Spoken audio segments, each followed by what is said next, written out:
I'd appreciate if you'd take a moment to give me your thoughts about the previous year on the Lutheran Cartographer, what you liked and what could be improved. If you could go to lutherancartographer.com/2020 survey, I'd appreciate it. Let's get into the show. The Lutheran Cartographer, episode 56.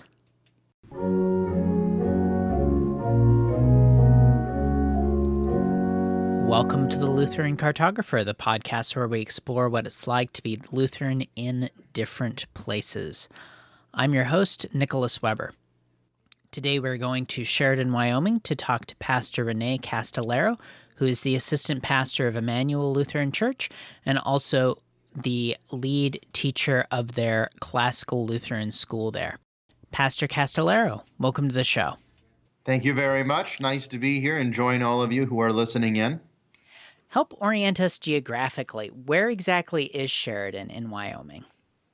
All right. So the best way I can explain where Sheridan is take a normal 8.5 by 11 piece of paper. We'll call that Wyoming. Point to the very middle of the piece of paper. Go straight up to the top border. That's where we're at, right at the foothills of the Bighorn Mountains. Okay, fantastic. So tell us a little bit more about yourself. Where have you been before, and how did you come to Sheridan? Well, I was born somewhere in Minnesota. My mom tells me somewhere in the woods. Then after that, we moved to Illinois, of all places. And I grew up in McHenry County, for all those who might know where that is, in the Crystal Lake, Woodstock area. And we lived on a farm there for quite some time. That's pretty close to Chicago, which then led me, of course, going to Concordia, Chicago for undergrad, where I was for, of course, the 4 years. Absolutely wonderful time there. Then after I graduated, I moved to Fort Wayne, Indiana to go to Concordia Theological Seminary. Graduated from seminary in 2017. And then my call out of seminary was to Sheridan, Wyoming, where I've been happily ever since. Wonderful. So how would you compare and contrast some of those different places? Let's see here. I'm going to start with Sheridan. Well, Sheridan is colder than everywhere I've lived before. It's hotter than everywhere I've lived before.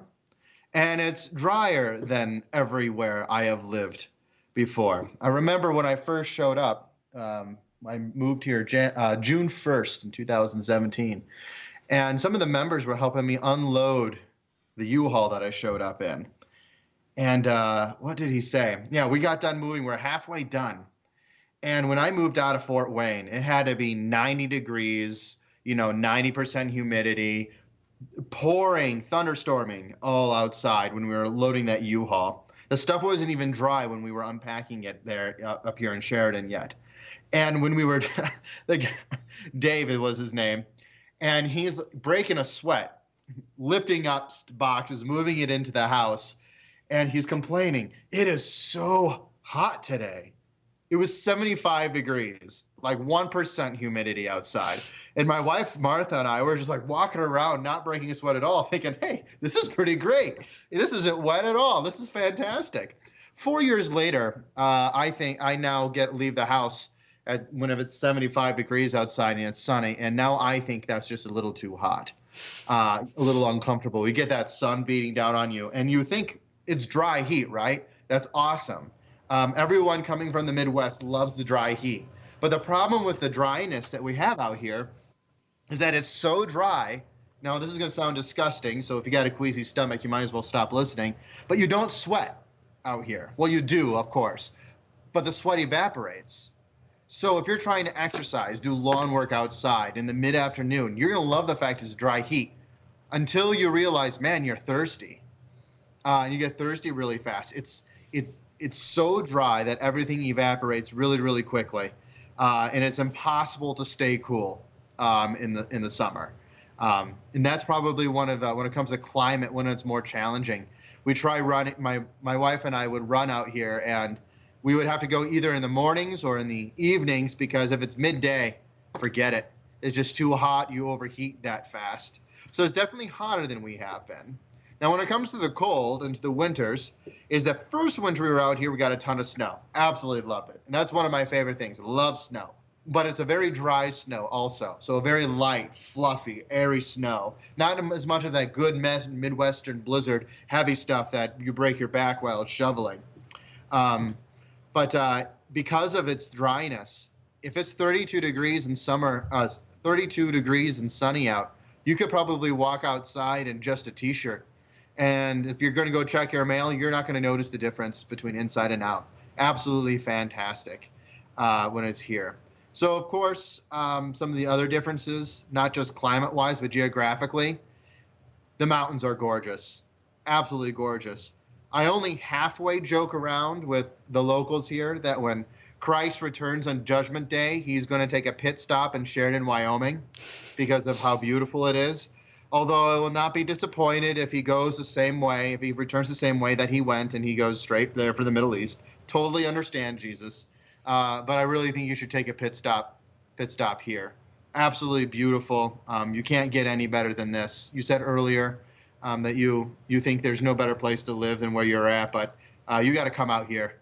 I think I'll change your mind. All right. It will change your mind. Good deal. Excellent. So let's talk a little bit more about some of the best things about Sheridan. You've mentioned the weather, the beauty. What other things would you say these are great things about being here? Well, I mean, you would think that it's typical to say, but honestly, my congregation, Immanuel, is absolutely fantastic. I like to halfway jokingly say that I think I won call day. Because I really do heartfelt believe that this is the best congregation I could have ever been placed in. I love my members. Believe it or not, my members love me, so that works pretty well between both. I teach full time in the classical school here during the school year, and I love that. I never thought I would love it as much as I do, but that in of itself is enough for me to want to stay here and share it in the rest of my life. Is the congregation, the people, the opportunity to be a Lutheran, be a confessional Lutheran. Many other places in the country might find it a little bit more of a challenge to profess such strong convictions of Lutheranism, but not here. Here in Sheridan, in my congregation, they kind of expect it. You to have that strong strength when it comes to your confession, and to lead them in the same way too. It's been a great place that people want to live Lutheran and learn to be Lutheran. So some of the other really cool things about living in Sheridan proper is definitely the different things that you can do here. If you're somebody who's enjoys the city life, not your place. I'm just going to say that outright. Not the place. I think people from the city could visit. Yeah, they could visit. They can visit when they come out here. But a lot of the stuff to do is definitely outdoors. The first thing you want to do when you show up to Sheridan is go into the mountains. The second thing you want to do in Sheridan is go to the mountains. The third thing you want to do in Sheridan is go into the mountains. But now let's talk about the fourth thing to do. If you're coming in the summer, come for the rodeo. I could look at the grounds. You can't see it because everybody else is listening, but I'll tell you that I could probably, well, I can't throw a rock at it, but I could probably definitely walk to it. We can hear the rodeo during church because it's just maybe a block and a half down from us. And so you can hear all the fun that is happening over there. So summer, come for the rodeo. Can't miss it. The fifth thing to do also this summer is, are you familiar with the Netflix series Longmire? I am not. Oh, it's so sad. Well, if any of your listeners are familiar with Longmire, one, you should go watch it. Second, you should probably read it, because the author of the books that the show is based on lives just 32 miles down the road from Sheridan in Buffalo. And they have their own little festival for the TV show called Longmire Days. So, and that happens, I think, either a week or two before or after the rodeo. I can't quite remember. But they bring some of the actors, the creator, they all come out there and you can talk to them. Because the show is actually supposed to base itself in a fictional town that may or may not be based on Buffalo, Wyoming. So it's really cool to be there for that. Number 6, this is just for your listeners who are over 21 years old. But if anyone else, don't blame me. But go to the breweries that we have. We got 3 in town, 3 microbreweries. We got Blacktooth Brewing Company, Luminous Brewing Company, and then the newest one here is Smith Alley. So that is a must go. Every time my family members come, I tell them they have to be here for at least total of 3 days, so we can take them to one of the breweries, one per day, and it's fantastic beer. You won't go wrong. Why don't we come back to the question of things to do in town in a little bit, but you've covered very well, like, what are the best things about Sheridan. Let's now talk about the flip side. What are some of the challenges about being there? Distance from family. I think you'll probably get that a lot, though, from the pastors that you interview. Distance from family is one. I'm from the Chicago area, my wife being from Missouri. So being that far away from family can be a little bit of the challenge. But even so, you're not that far from 90, and it can take you wherever you want to go. Not too far away from an airport, and that'll take where you want to go too. But other than that, cost of living can be high. Wyoming was deceivingly high cost of living when we came out here. Maybe not high as where you're at. I find that the West Coast can be pretty pricey when it comes to housing costs. But I don't know if you've ever met a particularly wealthy pastor, but spoilers, we don't make that much. So when we're looking at purchasing homes and all that, it can get up there pretty quick. So when you're coming out of seminary, and you have student loan debt and whatnot, it can add up pretty high. My wife and I don't own a home; we rent. But I was surprised by what they've been charging for rent out here too. So I think that's a number one. If you really want to get down to it, in my opinion, it's really just the cost of living. I wish we had Indiana prices out here, and especially Kroger. That would be wonderful if we had a Kroger, but we don't. That, and you can't get fresh fish that easy unless you go out there and fish it for yourself. So if you're a fish lover, you are spoiled out there in the West Coast, aren't you? Look at you. No, your listeners can't see your smug right now, but let me tell you, you got quite the smile going because you know what you got out there. But yeah, some of those kind of things. Sheridan sits 2 hours south of any of the bigger cities and towns. So Sheridan is probably one of the bigger ones in Wyoming, population 17,000. And then you have to go north to Billings or south to Casper. Both of them are 2 hours, 2.5 hours, which I have dubbed Wyoming close. If you travel 2 hours anywhere, that's close to me. So that's not a big deal. Where it used to be, you have to drive 15 minutes to the nearest Walmart, and that sounds like, I have to drive across town. How could we? 2 hours, it's like, no big deal. Be home by dinner. Yeah, exactly. Yeah, very different in rural areas that way. Let's take a moment for a word from our sponsor. Thank you so much for a great 2020 and for listening to the Lutheran Cartographer. It's been a great year. I've learned a lot of things about podcasting, and I'm sure you have some feedback for me as well, good and bad. I would appreciate it if you take a few moments of your time to go to lutherancartographer.com/2020 survey to let me know what you liked and what you didn't. And be sure and vote for your favorite episode as well. Thank you. Again, that's lutherancartographer.com/2020 survey. Thank you again. Let's go on and talk about what it's like to be Lutheran where you are. You mentioned how wonderfully confessional your congregation is, and you kind of alluded to the area being that way as well. What's it like to be Lutheran in Wyoming, and particularly in Sheridan?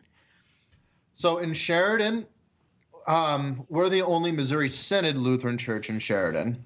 So I am an associate pastor.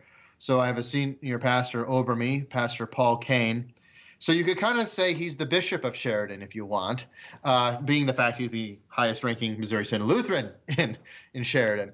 So we're the only ones along those lines. We have a halfway decent relationship with the other congregations that surround us, that are in town, the Anglicans, and some of the Presbyterians and the Baptists and stuff like that. So when it comes to Lutheranism, You come to us, or you go to Prince of Peace Lutheran Church down in Buffalo. I have a really good relationship with that congregation with Pastor Jerry Heineke. His daughter comes to our school. Lovely kid, lovely kid. So being Lutheran out here, you're talking about Lutheranism being a small world. It gets smaller when you come out here. There are fewer congregations. The circus themselves are widespread. So I said earlier, 2 hours is Wyoming close. Well, what's 3.5 hours from the other congregation that's in your circuit? We're not the biggest circuit, geographically speaking, and but we're farthest from, when you can have a circuit that has all the congregations within a half hour of driving each other. But our congregations strive to be confessional. They're liturgical.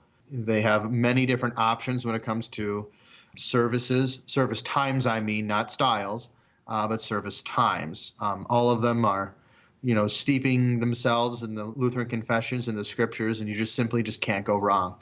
The brothers in my district, we are sometimes could be closer than brothers with the fights like brothers too. But unified is probably one of the better ways of describing the district as a whole, with the excellent leadership coming from District President, the Reverend John Hill. So great place to be a Lutheran, great place to be bold, great place to be confessing. Great. Let's talk about what it's like to raise a family there. I have one son, Lucas. He was born January of this past year. So thank you very much. He's been an absolutely bright spot. He's got all the best things about him come from his mother. All the challenges certainly come from his father, but I did give him a winning skin complexion. So he's got that going for him. Raising a family here has been equally quite a blessing. Being this far away from family, yeah, you do miss out on some of the family get-togethers, some of the blessings that come along through that way. But it's interesting on how quickly your congregation can become a surrogate family for us. We have a lot of great support out here. Pastor Kane is actually godfather to our son, so it works really well. We're very close knit to have that kind of relationship from both working as well as personal relationship with the people that are here. Making friends is pretty easy because we are all, well, I guess we're kind of forced to be around each other. Sheridan is pretty far from everywhere else, isn't it? So we get along just fine, making friends, making family members, raising Lucas. He's got a school to go to. So we don't need to send him to daycare. He just comes with me, and he gets to spend all day with me eventually. So that's going to be quite an interesting adventure for him, where he gets to go home and be with Dad, and then go to school, and then he's suddenly in my classroom. So that's going to be fun. That's going to be a nice dynamic to learn about here in not too long, between father and son. We'll see how much he likes me then. Even though right now it's all about Mom, but I think that has to do with the fact that he's only almost a year old. But raising a family, you can't go wrong. Just can't go wrong. Great. Talk a little bit more about the educational options in the area. Of course, there's the classical school. Yeah, and when you bring up educational options, I'm of course going to say that I have the best school in town. Of course. If I didn't have the best school in town, why am I here? So we have the best school in town, classical through and through, Lutheran through and through. So if you come to Sheridan, come visit us, and I promise you, we will give you your kids the best education that you can possibly get. We have a number of public schools in the area where most of our members attend. We have a small college. So I think the number one four-year university, and maybe the only state university in Wyoming, is the University of Wyoming. Other than that, you have smaller localized community colleges throughout the state. And so we have one here in town, Sheridan College, and it's pretty nice. My wife works there. Her education is in vocal performance, so she gets to use her education there I'm teaching voice lessons and teaching music lessons and music theory. So there's a lot of great opportunities out here when it comes to education. And there's some other ones that are around here. A growing demographic, of course, is the homeschooling option. So we have a homeschooling co-op that we work very closely with too. In fact, our school has one of those families that primarily homeschools, but then we also supplement and help them along as they go. All right, great. Say a little bit more about classical Lutheran education. What exactly is it for those of our listeners that aren't familiar with it, and why is it a good thing? Well, classical Lutheran education is definitely an education that is steeped in the into the liberal arts. So we focus on the chief aspects of grammar, logic, and rhetoric. So grammar being the basic things that you learn. Logic, how do you manipulate and how do you use the knowledge that you have gained in the course of practical studies. And then, of course, rhetoric. Rhetoric involves more than just speaking well, but also the usage of knowledge, true knowledge, that is, in the world that you are living in. Rhetoric is not just a noun, but it's a verb. It's something you do. It's to communicate all of those things. So classical education focuses on baptism, vocation, and catechesis, all just excellent Lutheran words that we're all very much used to. Baptism giving your identity, security, meaning, and purpose. Catechesis training you in the ways you should go to walk in the ways of the Lord. And then, of course, vocation, which can mean in the very narrow sense, it can mean that which you are called to, whether it be the ministry, the house, home, or the government, but as well as serving your neighbor through various offices. Whether you are, what's your job again? What do you do? I'm a software developer. Software developer. See, there you go. You could be a software developer. You could be another teacher, so on and so forth. I mean, this gives you the basis for a lifelong learning, as opposed to just a very utilitarian approach to learning of, so how am I going to use this in the future? Well, you just have to wait and see. No, that's not how we do it. The things that we teach here, the knowledge that we want to impart, is something that will propel them through their entire life. One of our kids, for example, you always go around, you ask kids what they want to do when they grow up, right? And I got a lot of answers. I want to be a teacher. I want to be an engineer like my dad. I want to go into the Air Force like my dad. I want to be a bounty hunter. But probably the most surprising one that I heard from one of our young ladies was, I just want to be a mom. And I thought that was really quite interesting, because the question then could follow up with is, well, if you're giving them this classical education, then how does that actually help somebody who just wants to be a young lady who just wants to be a mom? Well, just remember that parents are a child's first teacher, not the teachers in the classroom, but the parents are the child's first teacher. And this parent now gets to deliver such a beautiful education to their children as they grow up too. So classical education, we could go on a nice long rabbit trail. That's probably my hobby horse. And I think we only have 28 minutes left of you asking me questions. And I think that if you want to do an excursus one day on classical education, or maybe the schools of the Missouri Synod and Lutheran schools, that would be really fun to talk about, and a really big topic for another day. All right, sounds good. Let's go on and talk about the things that you'd recommend if you have a friend coming into town. We've already talked about the mountains, the breweries, the rodeo. What else? Just north of us is Custer's Battlefield. We took a field trip up there, and so there's a great trail you get to walk right along that ridge, and you get to see history right in front of you. They have all the markers as you go along, so that's really cool to go see and experience. Is Custer's Battlefield.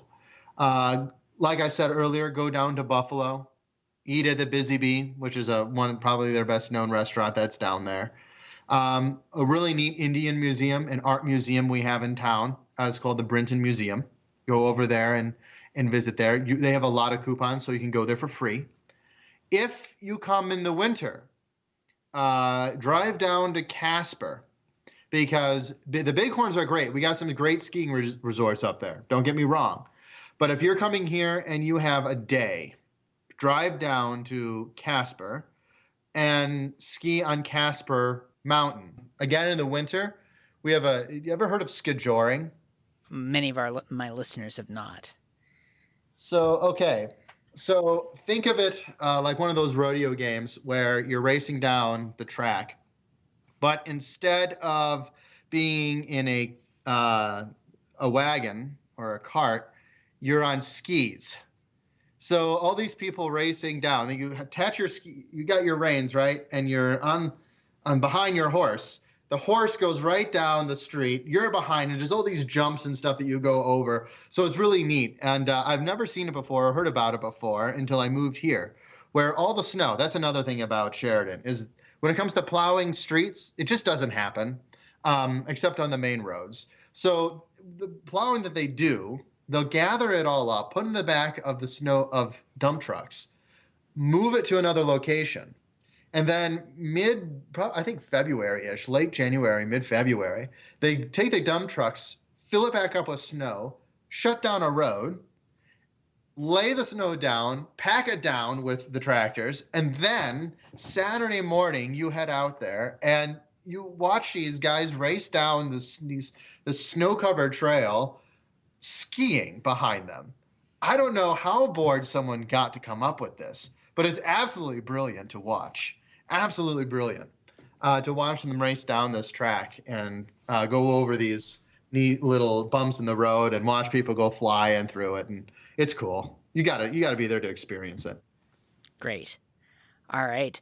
So now I want to go ahead and ask about a current event that's on everyone's mind, the coronavirus. Where is Wyoming in their response? From, if we put, let's say, California and New York on one end of the scale and say South Dakota and Florida on the other end of the scale in terms of government response and the draconian lockdowns, where's Wyoming? Governor Gordon, in my opinion, has had I would say a fairly level hand in addressing the issue. He did not fall under the line of either extreme right away. I think he's a little slower to give the responses, but I don't feel like he's dishonest or in his responses or incredulous in his response. He has done a good job, in my opinion, of trying to allow common sense to reign over the deal. He gave a lot of power back to the local authorities. For example, for a time, Sheridan County may not have been done what Absaroka County was doing. Or most of our cases came from Fremont County, which is more mid-south, about mid-south of from here. So a good distance away, but they had a lot of cases. So Fremont County did their thing, Sheridan County did their thing, other counties did their thing, and very rarely did he try to put down big overarching restrictions. He early on did not put down heavy restrictions. He had to clarify in his orders on what churches were and if places of worship were exempt or not. But also the Wyoming churches did their job and put the pressure on him to qualify his statements, which of course we did. So the Missouri Synod, the Lutherans here, went to Governor Gordon and talked to him personally, and he heard us out. We told him what we would do and would not do, and I think we've gotten along okay. I think hindsight 2020 across the board. I think the confessional Lutherans would say we probably gave too much power to the government authorities, and I think we would all get behind that. But then again, you don't have to be Lutheran to come to that conclusion either. So we'll probably be in the same camp as, say, Florida, I would say. Probably in that same camp. You ask a really good question because, again, most of my family lives in Illinois.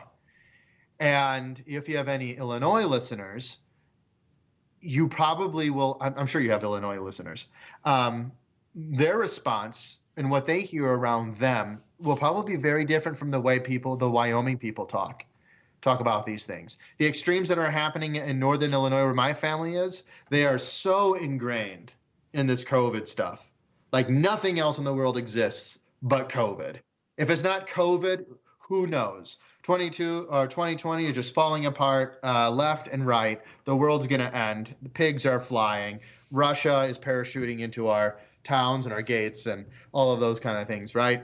So you ask them, like some of my family that are there, you're going to get a very, very different extreme. My family, Martha and I, we traveled to Missouri for Thanksgiving. And maybe I shouldn't say this. You can edit me out later. But guess what the number one state we saw? Illinois. Nope. California. Ah, okay. Not even joking. So if you want to put in perspective of what's been going on, just get on the highway. Just get on the highway and see what you want and see the evidence of what's going on out there. I've seen more U-Haul trucks with plates. Well, not U-Haul trucks, the cars that are attached to the U-Haul trucks that tell you where the people are from. I've seen them more out of some of these more lockdown states than absolutely everywhere else. But your question was, how have we responded? And here I am going down rabbit trails. Well, I think you've covered pretty well how Wyoming has responded, just in terms of you've already talked about how the governor took a pretty even-handed approach, maybe a little bit of overreach, but that was pushed back again. So I think we got a good take on it. Thank you. Good. Yeah. All right. So now as we start to close out the podcast, I want to make sure to give you the opportunity to point our listeners where you would like. Your church's website, places to follow you online. Where would you like to point our listeners? I don't really have a very good presence online. So you're not going to find me. Well, I guess you could find me on Facebook. But Twitter, don't bother. Facebook, you can find me at just my name, René Castillero. But you can definitely go to our church website, Immanuel Lutheran Sheridan blogspot, or look up wyoschool.faith for Immanuel's classical school, Martin Luther Grammar School, and Immanuel Academy. But other than this, the only place you're going to find me is talking to you or talking to Pastor Tyrell Bramwell. Or if you really want, you can find me at a Consortium for Classical Lutheran Education conference. You would definitely find me there talking with some of our friends that are at the conferences. Fantastic. Thank you so much for your time today. What are your parting thoughts for our listeners? Stay Lutheran, my friends. Stay Lutheran. And make sure that you devote everything, of course, to God and trust in his providence over all of these matters. Just remember, this is not the worst thing that the church has gone through before. And the church has existed before us. It will exist after us. And boldly confess Christ where you go. Amen. Thank you again. God's peace. And with you. Thanks for listening to the Lutheran Cartographer. For more about the things that we talked about today, check out the show notes page at lutherancartographer.com/56. Please take a moment to fill out the survey about what you liked and what could be improved about the Lutheran Cartographer. You can find that at lutherancartographer.com/2020survey. Subscribe to the show if you're not already so you don't miss an episode. And until next time, I'm Nicholas Weber. Thanks for listening. I'll talk to you soon.